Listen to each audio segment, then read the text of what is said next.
Mga kwento ni Felmo.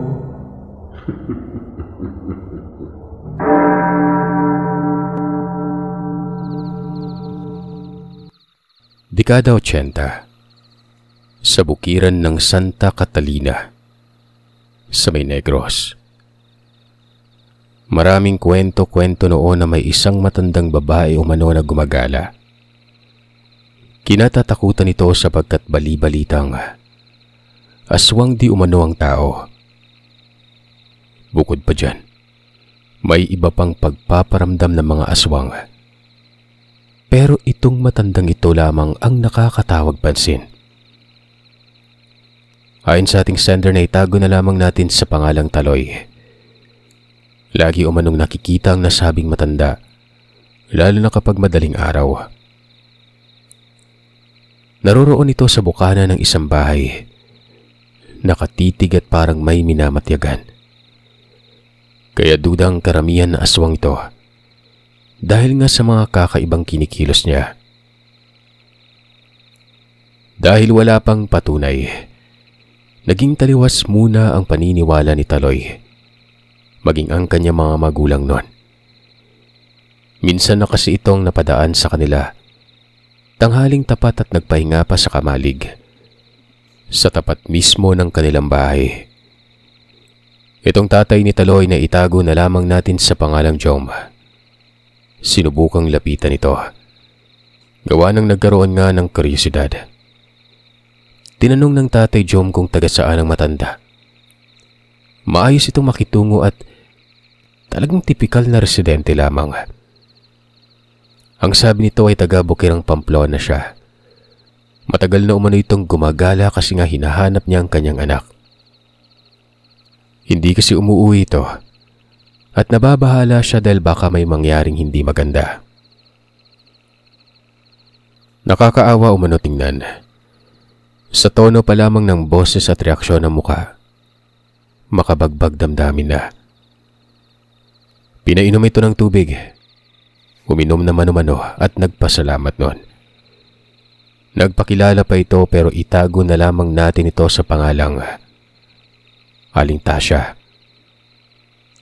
Hindi naman kalayuan ang bukiran ng Pamplona dahil lusutan lamang ito mula sa Santa Catalina hanggang sa may Tanhay. Nagpaalam na itong umalis. Uugod-ugod pa ang lakad ng matandang yon hanggang sa nakalayo na ito. Isang partikular na araw, may natagpo ang patay malapit sa lugar. Lalaki at katunayan nakita nila itong pamilya. Ang mga tao na nakasaksi ay nahahabag nun. Dahil ang natagpo ang patay ay para umanong isang aswang. Tama kayo nang narinig.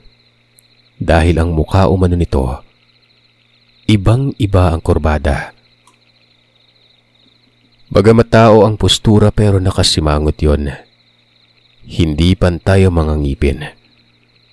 May mahaba at may maiikli. Buhaghag din ang buhok at may amoy na sobrang baho. Presko pa umano ang labing yon na waribay. Inatake lamang ito dahil wala namang bakas ng sugat. Ilan pang mga araw, may nabalita ang may natagpo ang aswang. Ulit yon. Lalaki at pinagtulungang habulin ito ng ilang mga residente. Pero sobrang bilis umano nito at nakatakas kaagad. Mula noon, naalarma na ang lugar. Sa lahat umano ng mga kaganapan, bago pa may namamata ang aswang ay nagpapakita itong matandang ito. Si Aling Tasya. Kaya mas lalong naniwala ang mga tao na aswang ngayon. Baka kasamahan ito ang mga natatagpuan sa lugar. Maliban pa kasi doon, may ibang pagpaparamdam pa ng aswang sa ibang lugar at nagpapakita daw din doon ang matanda bago pa mangyari yon. Yung pagkataliwas ng paniniwala nila Taloy at pamilya ay tila ba sumasakay na ito sa mga marites na katulad ng kapitbahay nila. Nakausap ko kahapon yung albularyo na si Benjamin. Wag daw magpakumpiyansa sa matanda. Anak, sa oras na dumaan yun dito ay sabihan mo ako at saka huwag ka nagagala-gala. Bantayan mo yung kapatid mo. Sabi ni Tatay Jom. 4 ang miyembro ng kanilang pamilya. May kapatid si Taloy ng edad ay nasa 10 taong gulang. Sakto lamang din ang laki ng bahay nila. Nasa tabi ng maliit na daan ito na ang tapat naman ay kamalig. Yung daan na yun ay patungo sa mismong nayon. Bali nasa bewang ng burol ang bahay. Isang palapag at nakabungad ang tugaran sa baba na kung saan matatanaw naman dito ang mga bahay sa nayon. Basta ang burol na yon, magkakasunod at may patag sa baba. Wala silang malapit na kapitbahay, maliban na lamang sa tirahan ng lolo at lola ni Taloy. Inabisuan din ni Tatay Jom ang nanay ni Taloy na itago na lamang nating nanay Jessa, na wag na umanong magpapagabi sa oras na magtinda ng mga kakanin sa eskwelahan. Maraming araw ang nakalipas. Naging sunod-sunod na ang reklamo ng mga residente sa nasabing lugar, partikular na sa pagpaparamdam ng mga aswang. May namamataan pa nga umanong tao, nakakasalubong sa daan at nakayukulang. Kapag binabati ay hindi kumikibo. Hindi umano tagaro ng mga ito. Hanggang sa isang gabi, habang nililigpit noon ng tatay ni Taloy ang mga kagamitan na pangkarpentero, bigla na lamang nakarinig ito ng kakaibang huni sa labas. Ginabi na kasi noon ang tatay ni Taloy sa pagkumpuni ng kulungan ng kanilang babuyan. Ang huning yun umano, nagmumula sa isang puno. Sa dulo ito ng kulungan ng baboy. Isang malaking mahogany yun, na para bang malaking butiki umano ang tunog pero parang tunog ng lumalangit-ngit na kawayan. Nag-igikan pa yung alaga nilang 2 baboy nun. Dali-daling pumasok ng bahay si Tatay Joma, tapos sinabihan silang isara ang bintana na meron umanong aswang sa labas. Kagad namang nagtanong si Taloy kung saan banda. At ang sabi ng kanyang ama ay baka nasa paligid lamang.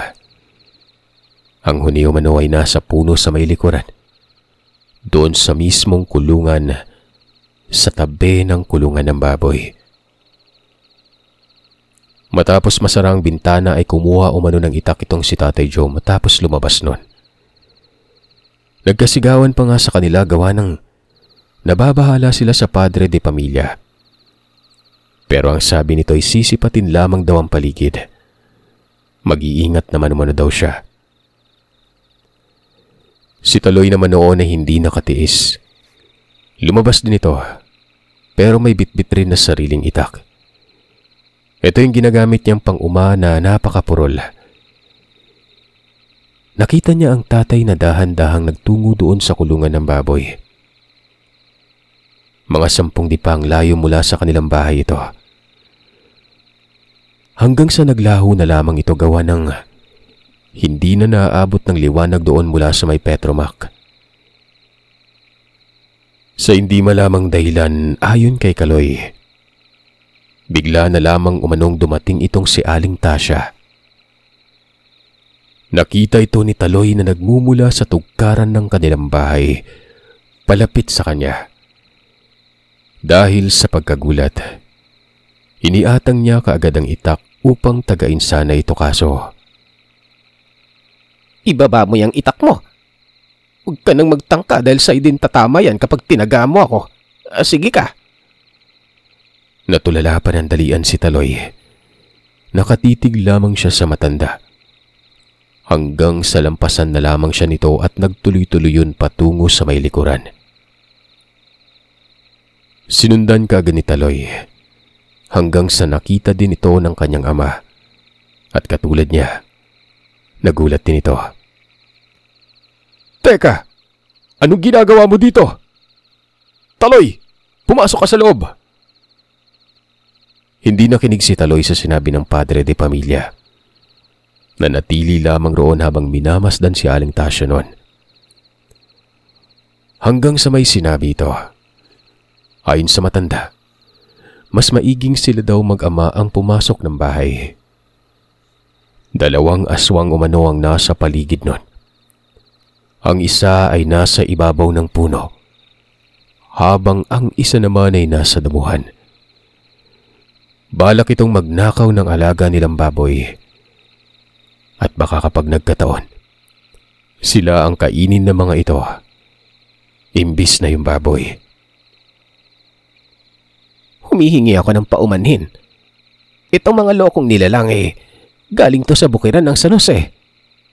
Isang angkan. Ako at ang anak ko ang humahanap sa kanila. Namimirwisyo mano doon sa San Jose tapos hindi nahuli ng kakilala ko mga albularyo. Kaya yon, kami na lamang ng anak ko. Nagkatitigan ng mag-ama. Kitang-kita sa mga mukha nilang pagtataka. Sino ka po ba, Aling Tasya?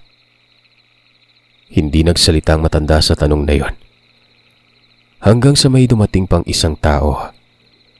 Makisig ang pangangatawan, matangkad at may mahabang buhok na nakatali nun. Para bang isang berdugo ang postura.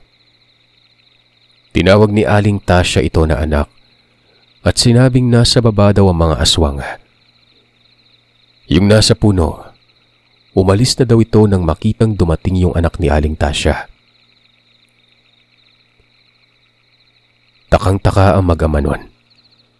Ayon pa kay Taloy, hindi siya makapaniwala sa natunghayan niya.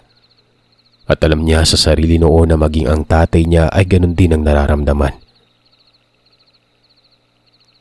Mabait ang malaking tao na yon.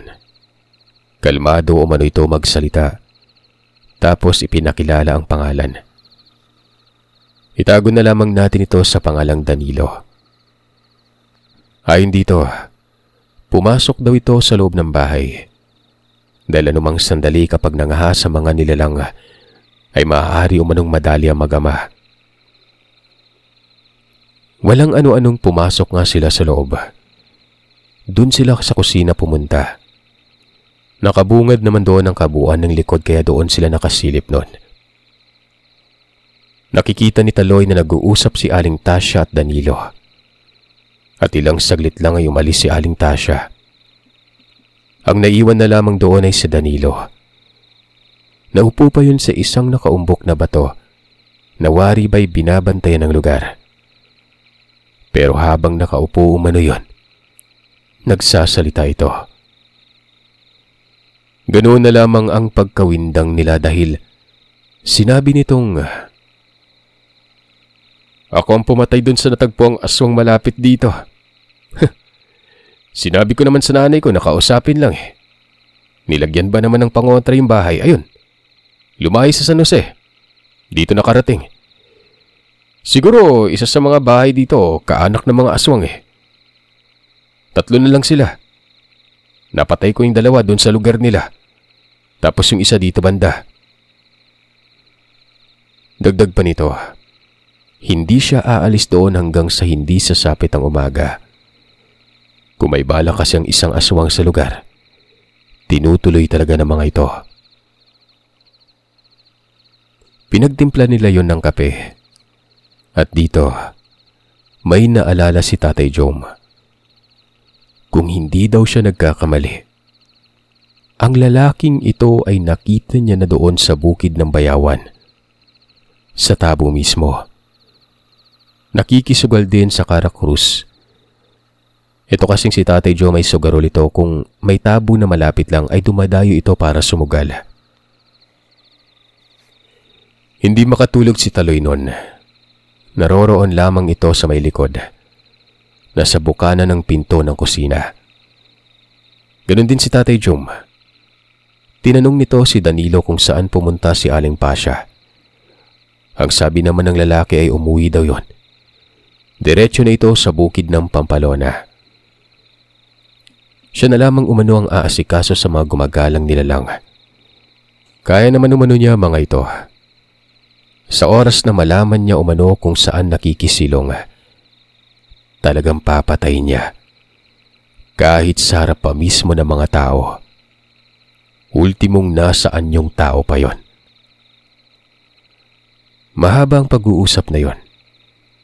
Si Danilo, isa palang rebelde. Dati pa umano itong rebelde kaya daw ang dami niyang alam sa kababalagan. Ito namang kanyang ina isang lokal na albularyo. Nang isang guni sa kanya na may kinakalabang aswang, sinamahan niya si Aling Tasya, baka kasi mapano ang ina. Kasama din nila noon ang 2 albularyo na sumubok itaboy ang mga salot pero siya lang din mismo ang sumuong at tumapak na sa teritoryo ng mga aswang. Matatanda na kasi umano ang mga kasama niya noon. Sobrang namangha umano si Taloy. Madaling araw, hindi na kinaya ni Taloy kung kaya pinili niya na lamang magpahinga. Doon lamang ito natulog sa kusina, sa mahabang upuang kawayan. Bigla naman siyang nagising ng magkaidlip kasi nga narinig niya ang pagsisisigaw ng kanyang ama na nasa labas na ito. Para umanong lasing si Taloy noon, mabilis na bumangon sabay tungo sa may likuran. Nakita niya si Danilo na naroroon sa likod ng kulungan ng baboy. May bitbit itong mahabang itak, habang ang tatay niya naman ay duro ng duro kasabay ng pagsigaw na kesyo nakikita niya ang paggalaw ng mga saging at damo at naroroon umano ang nilalang. Maya-maya pa, naglaho na lamang daw itong si Danilo hanggang sa nakarinig sila ng kalabugan. Pupuntan sana ito ni Taloy kaso hinablot naman siya ng kanyang ama. "Loko ka ba anak? Dito ka lang!" Hindi na lang kumibo si Taloy hanggang sa lumabas at nagpakita na umano si Danilo. At sa maniwala man kayo o sa hindi, may bitbit itong ulo ng tao. Ganoon na lamang ang pagkawindang ng mag-ama. Si Nanay Jessa ay nagising din. Sumisigaw yun nang makita ang bitbit ni Danilo. Nakakapangilabot umano si Danilo. Duguan at nilapag pa ang ulo sa may lupa na kung saan naman ay may tama ng liwanag. Saksing buhay ang mga mata ni Taloy. Kitang-kita niya ang itsura na parang nakasuot umano ng maskara ang halimaw. Sobrang pangit daw ito at nakakatakot. Laylay pang dila na kulay itim. Ang sabi naman ni Danilo, napatay niya ang isa pero nakatakas naman ang isa. Hindi niya alam kung nasaan ito, pero hindi siya titigil hanggat hindi nauubos sa mga yon. Masyado na umanong mapanga sa mga ito dahil nga siguro limitado na ang kanilang kinikilos at hindi na masyadong makakakain ng tama dahil wala na umano sa kanilang lugar. Kung kaya kapag sinumpong ng pagkagutom, hindi na umano nagiging maingat ang mga yon. Pero kahit magpaganon pa man ay naniniwala si Danilo na may bahay talaga doon sa lugar kung saan ito nagtatago. Maaaring kauri lamang din umano ng aswang, pero namumuhay ng normal. May sariling pangkonsumo kumbaga, hindi yung basta-basta na lamang nananalasa. Napasubo si Tatay Jom noon. Nagpatulong ba naman si Danilo na iligpit ang bangkay? Sinunog ang labi. Nakita pa umano ni Taloy ang katawan. Nakahubot-hubad, habang yung ulo naman ay nilibing sa paligid ng bahay. Ang sabi ni Danilo, babala umano ito sa mga elemento. Ang ulo ng aswang ay isa sa pinakamabisang pangontra sa iba't ibang uri ng nilalang, maging ang mga engkanto. Dahil ang bahay daw nila ay katatakutan ito ng mga nilalang na yon. Hindi sana papayag noon si Nanay Jessa kasi nga baka mabuhay pa umano kahit ulo na lang pero Napatawa na lamang itong si Danilo. Nakiusap si Danilo na kung pwede, doon na lamang siya sa tirahan nila Taloy pupuslit. Para kahit papano'y may mapagpahingahan daw siya habang hinahagilap ang iba pang mga aswang. Ang pamilya lamang din naman kasi nila Taloy ang nakakakilala sa kanya. Ito na rin ay dahil sa nanay niyang si Tasha. Mabait umano ang nakatira. Hindi umano masyadong mapangusga. Yan ay kung papayag kayo. Pero hanggat maaari ay kayo lang din ang nakakaalam nito. Baka matakot yung iba eh. Alam niyo na, aswang-aswang yan. At hanggat maaari din ay itago niyo yung pagkatao ko. Kung may magtatanong, sabihan na lang nakaanak ko. Basta ako na ang bahala. Pumayag gumano si Tatay Jom. Sumang-ayon din si Nanay Jessa. Habang si Taloy naman noon ay nagalak. Paano ba naman kasi?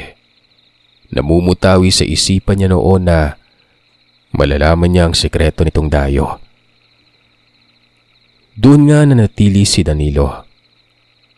Mabait ito at matulungin. Ilang linggo din umano itong naroroon. Tinutulungan pa nga umano si Tatay Jom sa mga bagay-bagay, lalo na yung pagpapalapad noon sa kulungan ng baboy. Habang nangyayari naman yon, itong si Taloy ay panay-buntot kay Danilo. Malaki talaga umano ito kaysa sa kanyang ama. Ang dami umanong mga patik. Tattoo kung tawagin sa amin. Iba't ibang klase ito. May mga kataga tapos may simbolo. May mukha pa ng Panginoon sa kabilang bisig nun. Tapos ay may kwintas itong parang ngipin ng malaking hayop. Kapag kausap umano ni Tatay Jom ito ay hawak-hawak lamang lagi ang nakalambitin sa kwintas. Tapos sinahalik-halikan. Yung itak ay nakasanda lamang sa gilid ng bahay. Nakakakilabot tingnan na para umanong mananabas itong si Danilo. Sinubukan nga niyang hawakan yon. Sumasayad sa lupa dahil ang haba nito. At yung talim, kinakalawang pero napakatalas umano. Isang umaga, nagpaalam itong si Danilo na maglilibot siya pagsapit ng gabi. Titingnan niya lamang umano kung gumagala ba mga ganong nilalang. Posible kasing na mahinga ito ng ilang araw at naghanap na ng pagkakataon sa mga puntong yon. Baka maaktuhan niya. Walang-wala lang naman noon si Tatay Jom pero ang hindi nila alam, itong si Taloy noon ay may binabalak. Ayon kay Taloy, pagsapit ng takip silim ay magtatago daw siya noon sa may kamalig. Sa tapat yon ng bahay nila. Nais niyang sumama kay Danilo. Nang makaalis ito ay sinundan niya. Nakita niya pang lumingon ito sa kanya tapos huminto at nagtanong kung saan ba daw gagala hapon na. Sabi naman ni Taloy sa baba lang. Pero walang kaalam-alam itong si Danilo. Nabubuntot pala sa kanya kahit saan. Hanggang sa nakahalata na umano ito. At doon na nga sinabi ni Taloy, nasasama siya. Madilim na nun, kaya hindi nakatanggi itong si Danilo. Ayaw niya namang pauwiin na mag-isa itong si Taloy. Walang hiya ka. Pagagalitan ako ng tatay mo eh. Baka isipin pa nun isinama kita. Ako nang bahala, kuya. Iisipin nun na nasa bahay lamang ako nila lolo at lola. Nagpaalam naman ako eh. Hindi ka natatakot? Papatay ako ng aswang tapos bubuntot ka naman. Basta na pag nakauwi tayo at nalaman ng tatay mong lahat, ikaw ay magdahil na. Di kita ipagtatanggol sa mga magulang mo. Ay, mayayari ako nito eh. Nagpaalam nga ito si Taloy noon. Doon lang umano sa baba matutulog sa bahay ng kanyang lolo at lola. Madalas din naman umanong ginagawa ito ni Taloy. Nasa paanan lamang kasi ng burol ang bahay ng mga abuelo. Umaga pa lang ay alam na ni Taloy na aalis si Danilo kinahapunan kaya Pinagplanuhan niya maigi ang pagsama dito. Ayun, naisama daw siya. May itak pa siyang dala. Ito yung ubod ng purol na pangbungkal ng lupa. Madilim ang nayon ng mga panahong yon. Hindi pa kasi abot ng kuryente. Kaya kadalasang ginagamit ng mga residente ay mga Petromax. Katulad na lang ng ilaw na ginagamit nilang pamilya. Sunod lamang umano siya ng sunod kay Danilo. Napapadapa pa siya kasi nga mabilis itong maglakad. Kung saan-saan na lamang umano sumusuot. Nangangamoy kadlum-kadlum at hagunoy na umano si Taloy noon. Ito'y mga damong may matatapang na amoy. Nagmistula pa siyang parang naghahanap ng gagamba. Hanggang sa mapadako sila doon banda, malapit sa may bulahan. Basketball court ito na lubak-lubak. Doon sila dumaan sa may tabi. Umupo sila doon, nagmasid at nakiramdam. Para na umanong pati si Taloy noon ay manunugis na rin ng aswang. Ginagaya niya ang galawan ni Danilo. Kapag tingin niyang nakikiramdam ito, nakikiramdam din umano siya na parang baliw nun. Kapag biglang hihinto naman, kunwari bubunot siya ng itak. Kapag naaalala ni Taloy yung ginawa niya noon, napapatawa na lamang umano siya sa sarili. Parang nasa pelikula umano siya noon. Ganito ang pakiramdam kapag may aswang ha. Mabigat yung pakiramdam mo na para kang may sakit. Mahihirapan ng konti sa paghinga. Pero konti lang naman. May kakaibang amoy tapos medyo mainit. At kapag may narinig kang huni, hayaan mo lang. Huwag kang magpapahalata. Kapag may nakita kang tao ay huwag mong babatiin. Huminto ka, titigan siya. Kahit na madilim. Titigan mo sa muka. Huwag na huwag kang magpapatinag. Tapang lang yung kailangan. Matatakot yan sa'yo. Kapag tao magsasalita pero kapag hindi, aswang na yan. Naiintindihan mo ba ako? Wika ni Danilo. Teka, iiwan mo ba ako? Bakit mo sinasabi yan? Kala ko pa naman matapang ka. Iiwan talaga kita dito. Pakiramdam ko sa unahan may aswang sumama ka na nga lang pero huwag kang tatakbo ha. Tago mo yung itak mo. Makita ka pa ng ibang tao dito kala mo napakatalim niyan. Tumayo si Danilo.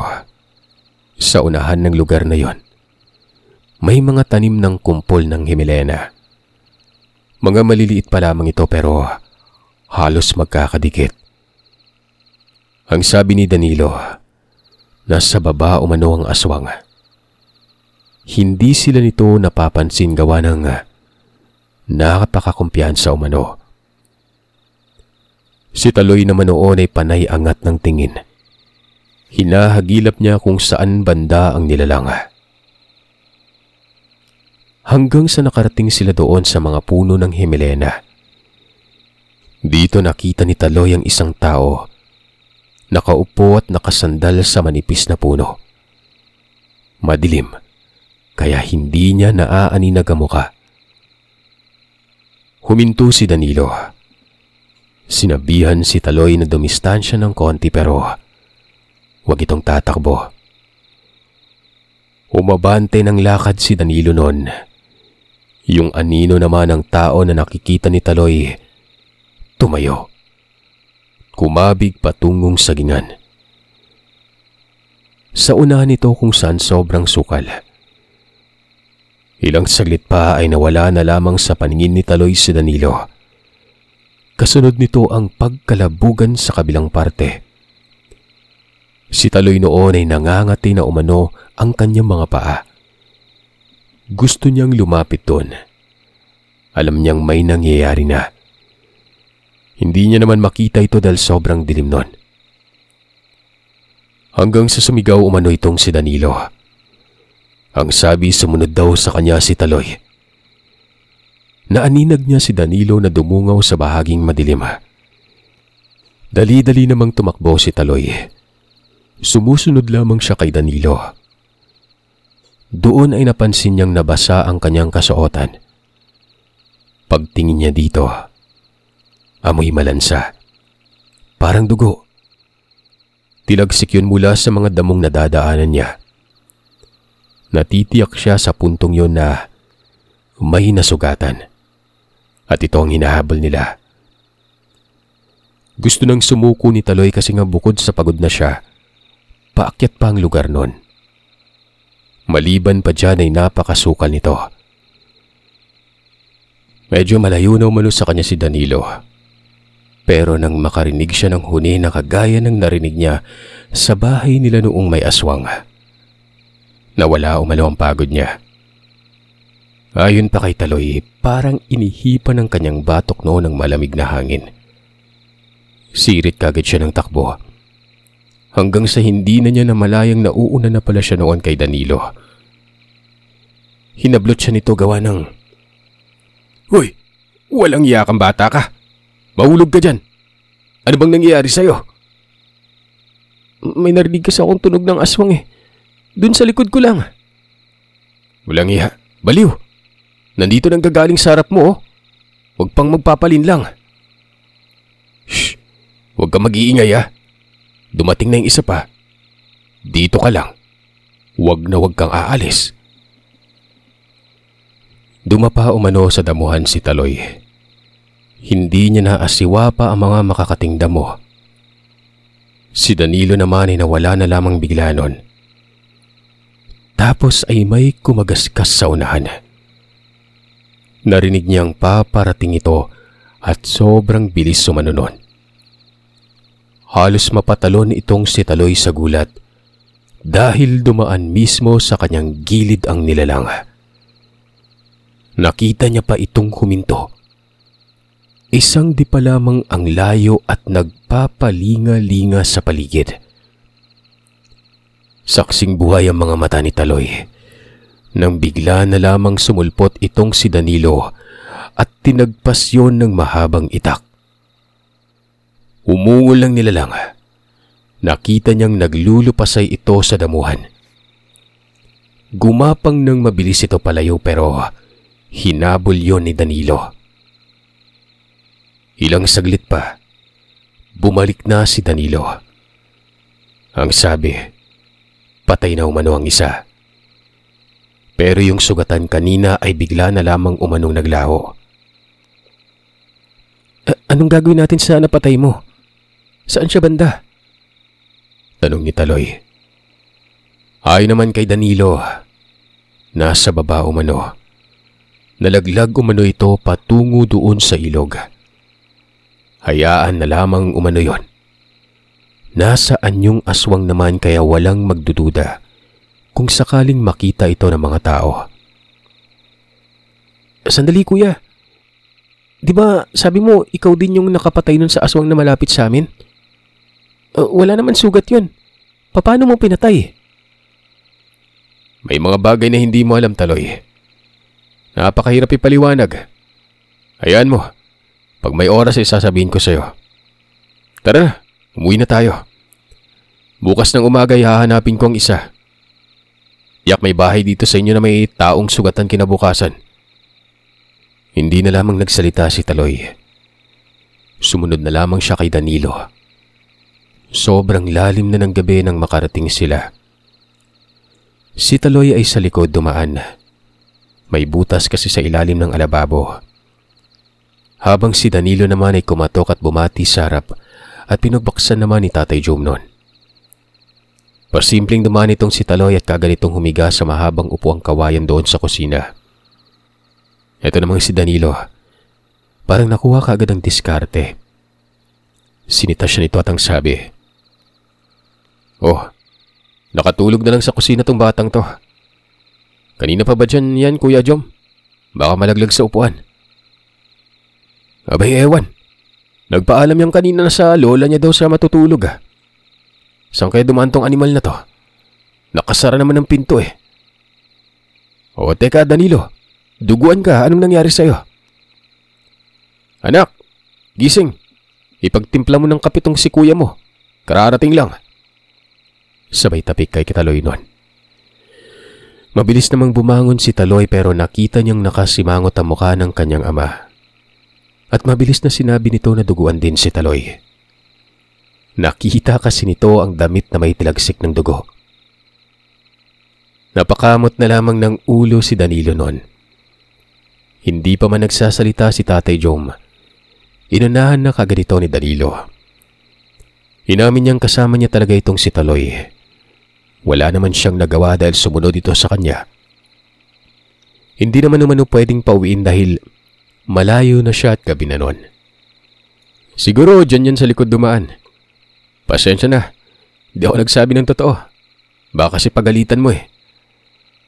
Ay talagang magagalit ako. Ikaw bata ka ha? Kitang napakadelikado ng ginagawa nitong kuya mo ay sumasama ka pa. Paano kung may nangyari sa'yo? Paano kung may nakakita sa yung ibang tao? Eh di mabubunyag pa tong si Danilo dyan sa kapilyuan mo. Maligo ka. Amoy kambing ka pa. Lumabas kagad si Taloy. Si Danilo naman ay sinabing nakapatay siya ng aswang. Sumusunod naman daw sa kanyang utos itong si Taloy kaso nga lang nahahati ang kanyang atensyon.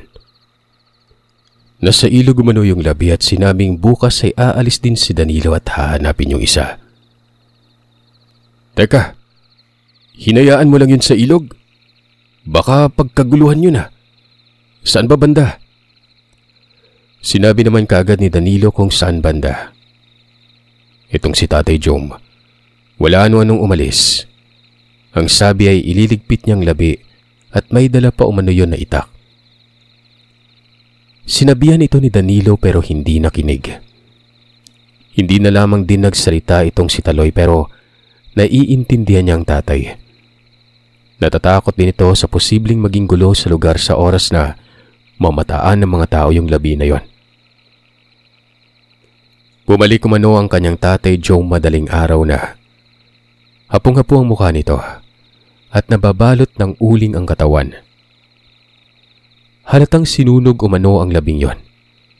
At ang sabi pa nito sa susunod daw sasama na siya para kahit papano kapag nakapatay ng aswang ay mananatiling lihim ang lahat.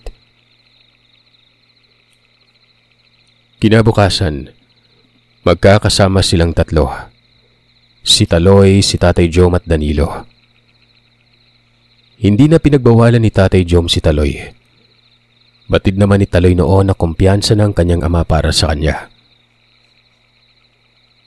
Mula umano sa pinakababa ng lugar, na halos malapit na ito sa sentro, inisa-isa nila ang kabahayan. Pasimpleng sipat at daan lang. Sabi ni Danilo, malalaman naman ang kinikilos ng isang residente kung may tinatago ito. Nakakasiguro siyang tanyag na siya sa mga ito. Pero sa ibang tao ay hindi. Maliban na lamang sa kung saan pumuslit ang aswang na yon na maaaring ang pinagpuslitan naman ito ay ang mga kauri din. Umabot na sila noon sa kanluran banda. Tinanghali na sila. Hanggang sa may tao umano silang nakasalubong sa maliit na daan. Nasa gilid ito ng pangpang. Kakaibang kilos. Nakayuko at nakita ni Taloy na nakatitig dito si Danilo. Hanggang sa pagkalampas sa kanila ay bigla na lang umano yung tumakbo. Dali-daling nagtanong si Danilo kung kakilala ba umano nila yon. At ang sabi naman ng Tatay Jom, kilala lamang ang mukha pero ang pangalan, hindi. Sa pagkakaalam ko parang doon ata nakatira yon.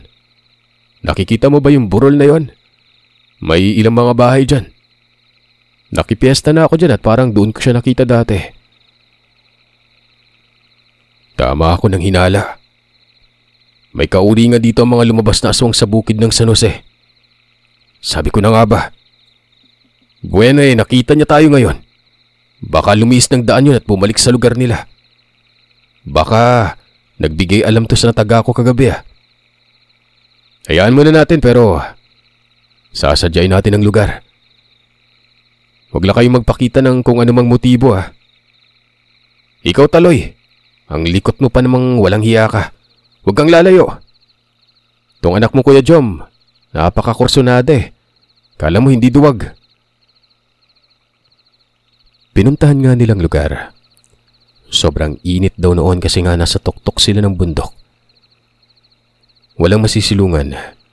Malawak na maisan kasi ang parte na yon hanggang sa nakarating na umano sila sa nayon. Lakad lamang sila ng lakad.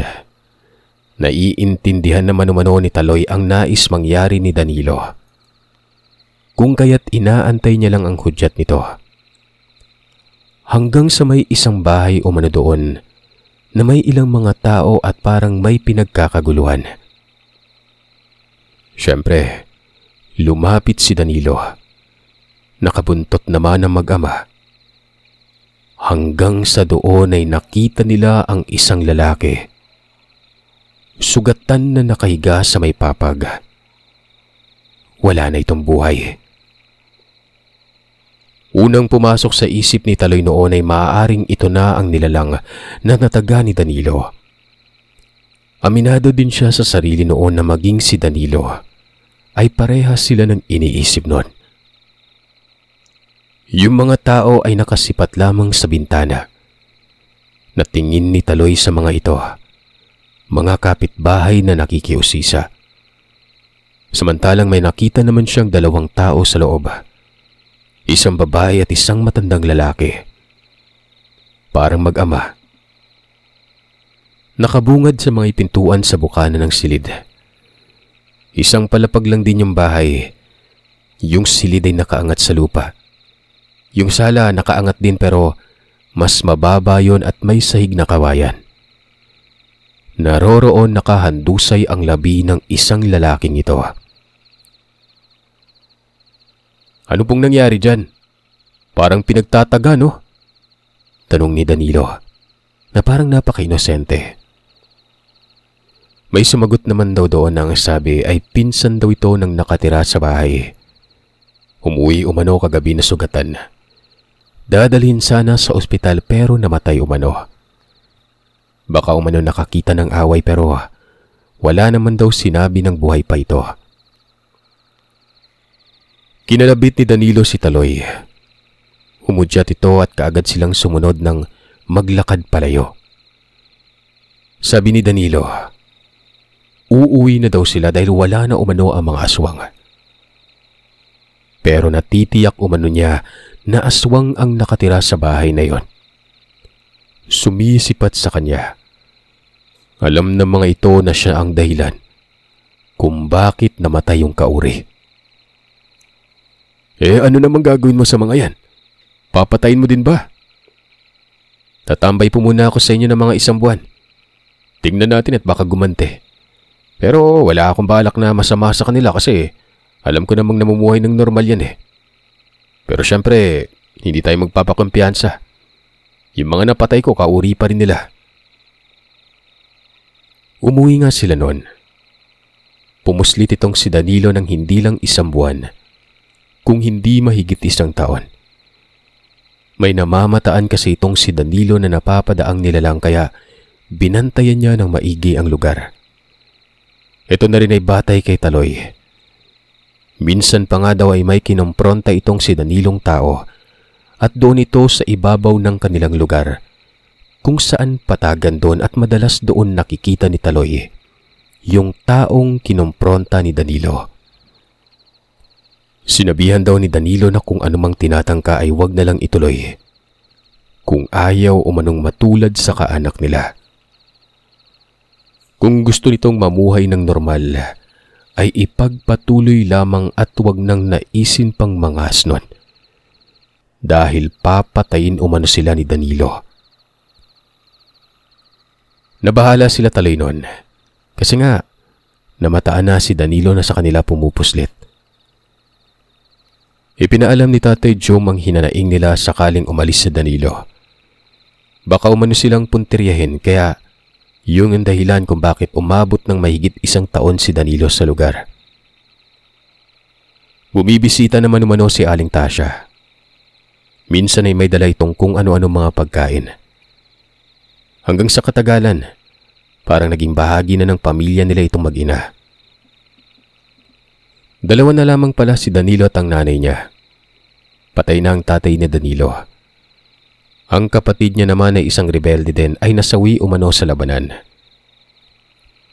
Totoo at taga-Bukirang Pamplona nga ang mga ito dahil napuntahan na nilang pamilya ang bahay nila Danilo. Parang katulad lamang din nila, may simpleng pamumuhay.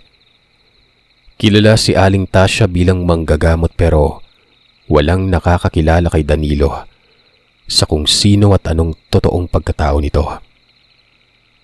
Ang nakakakilala lang ng lubos kay Danilo, maliban sa nanay nito ay walang iba kung hindi ang pamilya nila Taloy. Hindi malimot-limutan ni Taloy lahat ng mga kaganapang iyon. Maging hanggang sa ngayon na nakatatak pa rin sa kanyang isipan. Si Danilo matanda na, mabait pa rin at sobrang pilyo. Ayon kay Taloy, isa sa mga anak niya ang ninong umano ni Danilo. Kaya palang lakas nitong si Danilo. Ayon kay Taloy ay may agimat ito. Maliban sa mga patik sa katawan, yung kwintas nito ay isang ngipin umano ng kalabaw. Sa tagal ng panahon, noong tumanda na si Danilo ay saka palang sinabi nito ang sekreto. Maging kung papano pinatay yung aswang doon malapit sa lugar nila. Ginulpi lang naman daw yun ni Danilo. Makunat ang aswang kaya hindi nagkakaroon ng pasa. Maliban na lamang kapag tinamaan ng itak niyang may pangbasag. Pero hindi niya ginamitan ng itak yon. Kahit papano, naawa siya gawa ng matanda na umano ang aswang na yon. Nang matumba ang aswang ay nilason ito ni Danilo.